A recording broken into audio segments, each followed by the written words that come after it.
नमस्कार मित्रों, मेरे स्पिरिचुअल कनेक्ट आप सभी लोगों का हार्दिक अभिनंदन। मित्रों, आज मैं आप लोगों को भगवान जो हमारे कृष्ण भगवान हैं उनकी जो अनुपमेय गीता है, गीता नामक जो शास्त्र है, अद्भुत शास्त्र है, उन्होंने स्वयं उसका वर्णन किया है, वो भी युद्ध क्षेत्र में, युद्ध के मैदान में।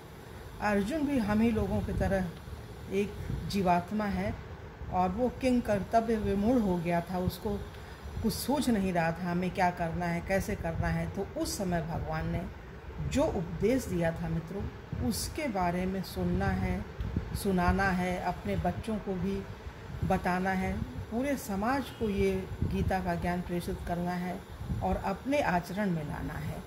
और तभी ये वेद व्यास भगवान की जो आज गुरु पूर्णिमा के रूप में जो उनको हम लोग पूजते हैं, मानते हैं, जन्म हुआ था उनका, गुरु जी का, वेद व्यास जी का, तो वो वास्तव में गुरु की पूजा होगी, क्योंकि वेद व्यास जी ही ने ये रचना की है।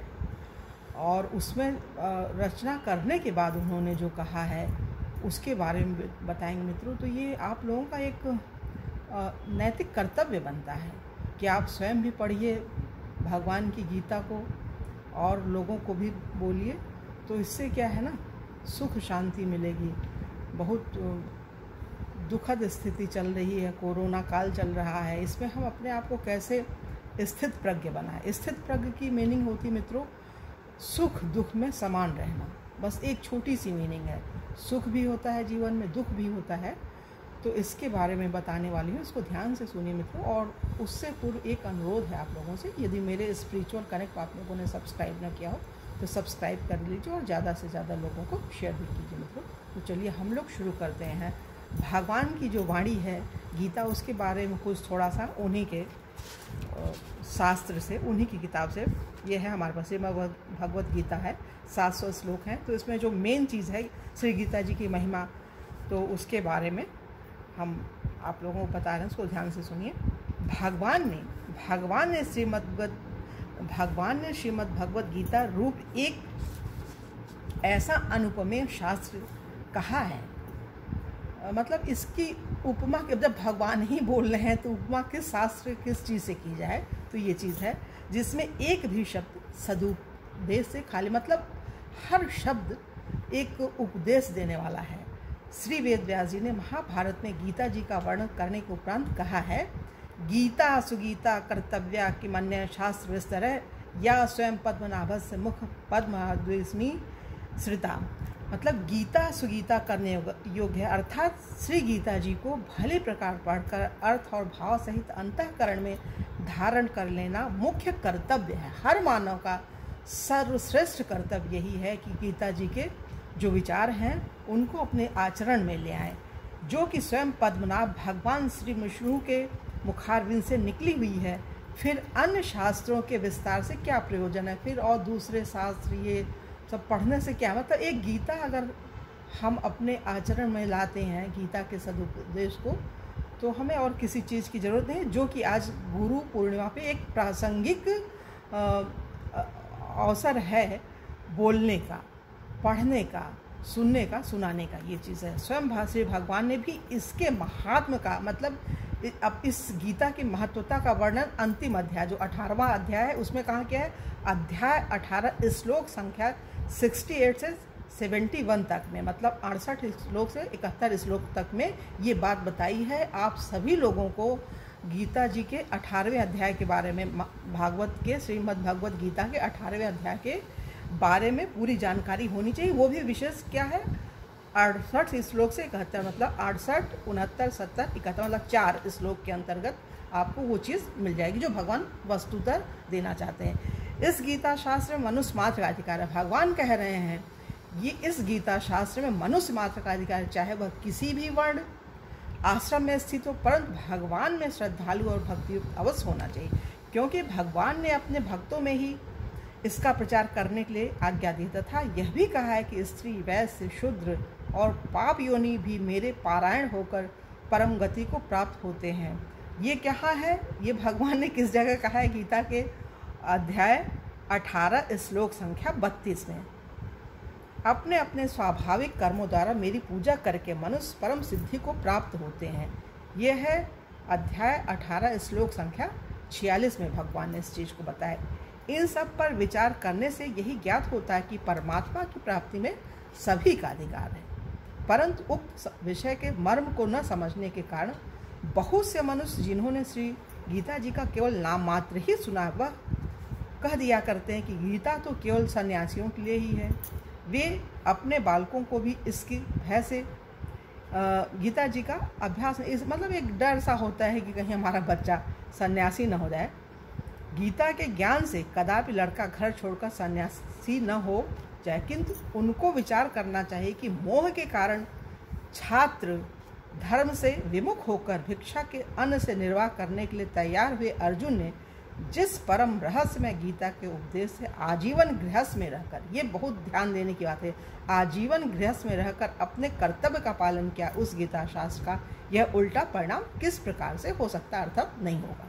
अतएव कल्याण की इच्छा वाले मनुष्य को उचित है कि मोह का त्याग कर अतिशय श्रद्धा भक्ति पूर्वक अपने बालकों को अर्थ और भाव के सहित श्री गीता जी का अध्ययन कराएं एवं स्वयं भी इनका पठन और मनन करते हुए भगवान के आज्ञानुसार साधन करने में तत्पर हो जाएं, क्योंकि अति दुर्लभ मनुष्य शरीर को प्राप्त होकर अपने अमूल्य समय का एक क्षण भी दुख मूलक क्षणभंगुर भोगों के भोगने में नष्ट करना उचित नहीं। मतलब ये भगवान जो कह रहे हैं वो सही है, पूर्णतः हम सहमत हैं, इसीलिए हमने ये विषय उठाया है श्रीमद् भगवत गीता और बोल रहे हैं। थोड़ा सा और सुनिए मित्रों, कोई अभी ज़्यादा समय नहीं हुआ है, इसमें सुनेंगे तो आप लोगों का लाभ ही होगा।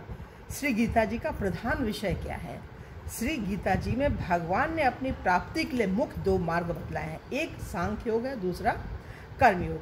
उनमें पहला क्या है? संपूर्ण पदार्थ मृत तृष्णा के जल की भांति अथवा स्वप्न की सृष्टि के सदृश मायामय होने से माया के कार्य रूप संपूर्ण गुण ही गुणों में बरतते हैं, ऐसा समझकर मन इंद्रियों और शरीर द्वारा होने वाले संपूर्ण कर्मों में कर्तापन के अभिमान से रहित होना, ये भगवान ने कहाँ बोला है? अध्याय 5 श्लोक संख्या 8 और 9 में बताया है।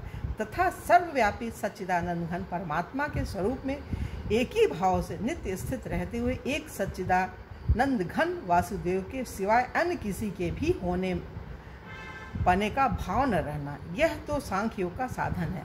तथा और भी दूसरा क्या है?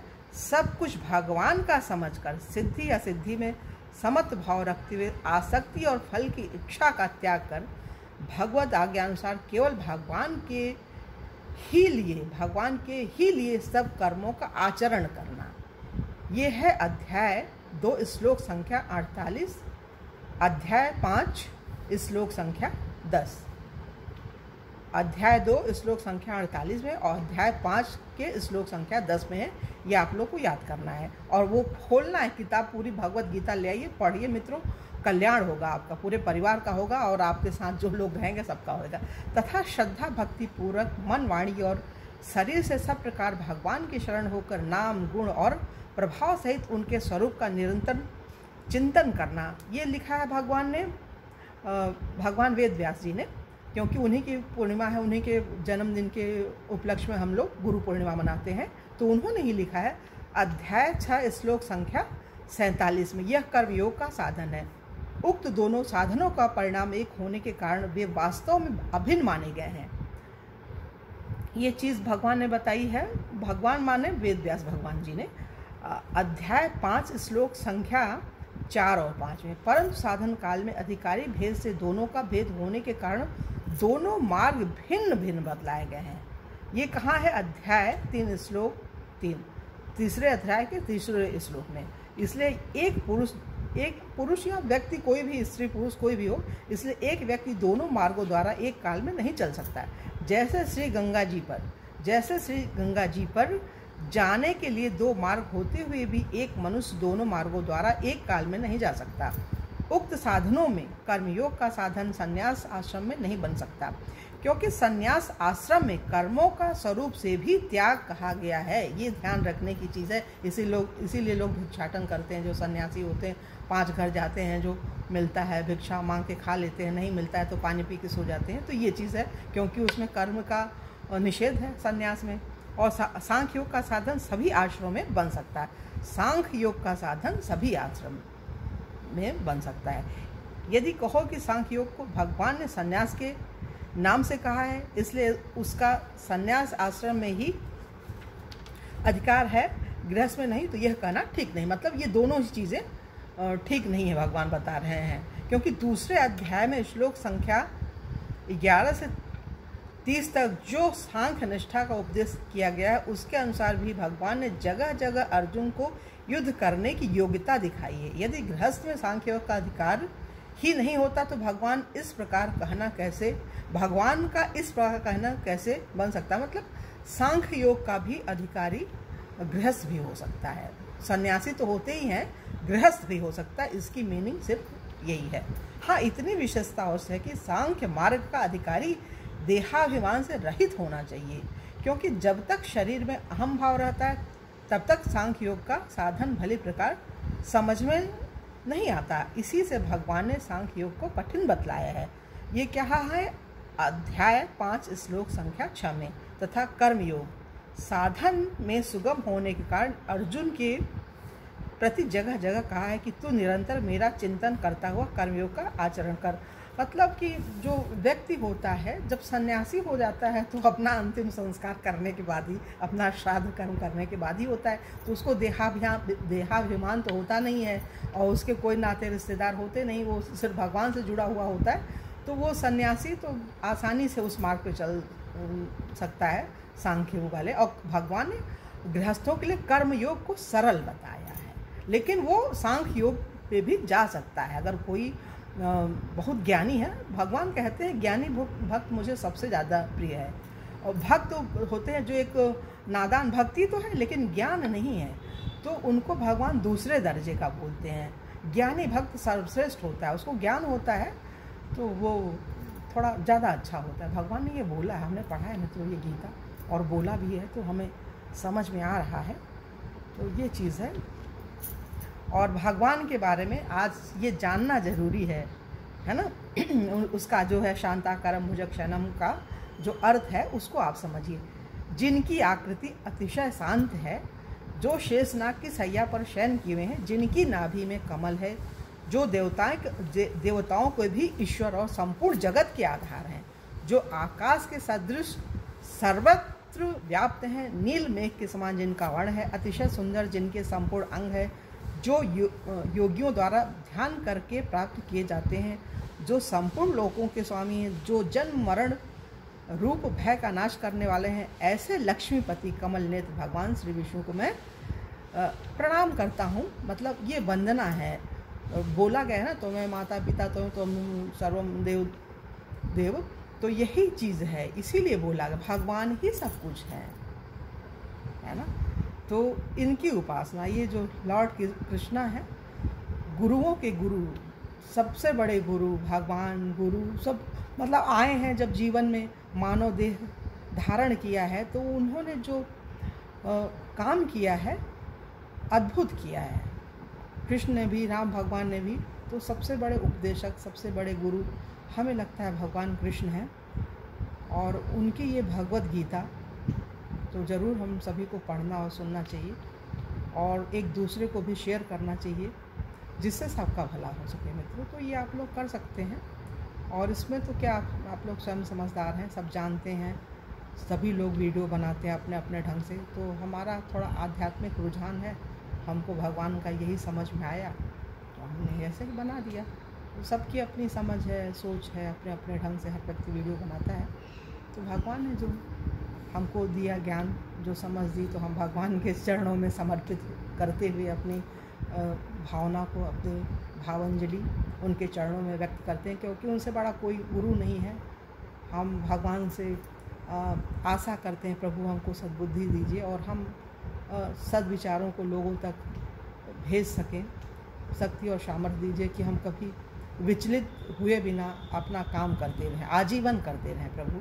यही आपसे प्रार्थना है और यही सभी लोगों से प्रार्थना है, और यही मेरी हार्दिक इच्छा भी है मित्रों। जब तक जिए तो कुछ करें, कुछ वाणी उसी की धन्य होती है ना जो सत्य बोलने के लिए निकलती है। और सत्य क्या है? भगवान की बातें, भगवान को केंद्र में रखकर हम कुछ भी करेंगे, कहेंगे। अरे घी का लड्डू ना, देसी घी का लड्डू टेढ़ा हो सीधा हो, है तो लड्डू भगवान ने जो उसको शक्ति सामर्थ्य दी है, ईमानदारी से वो काम कर रहा है, तो उसका कुछ देखा नहीं जाता है, बस उससे लिया जाता है और उसको आचरण में लाया जाता है। गुरु तत्व जो है किसी से भी जिसके अंदर सद्भावना है प्राप्त किया जा सकता है। गुरु की कोई वो शिक्षा दीक्षा पढ़ाई लिखाई, उसका भाव देखा जाता है। गुरु एक भाव है, सद्भावना से प्रेरित कोई भी व्यक्ति है और कुछ अच्छा कर रहा है, कह रहा है, तो निश्चित ही भगवान की प्रेरणा है। और वो प्रेरणा जो है सर्वजन हिताय सर्वजन सुखाय ही होती है। तो इन्हीं भावनाओं के साथ मित्रों, हम सोचते हैं कि अब इसमें बोलें तो और भी बोलते जाएं, तो ख़त्म ही नहीं होने वाली चीज़ है। तो हम भगवान के चरणों में अपने शब्दों को निवेदित करते हुए आप सभी लोगों के हृदय में बैठे हुए परमात्मा को हृदय से वंदन अभिनंदन करते हुए अपनी वाणी को यही विराम दे रहे हैं। और कल की वीडियो में आप लोगों से पुनः मिलेंगे, तो तब तक के लिए जय हिंद, जय भारत, ओम शांति, ओम शांति।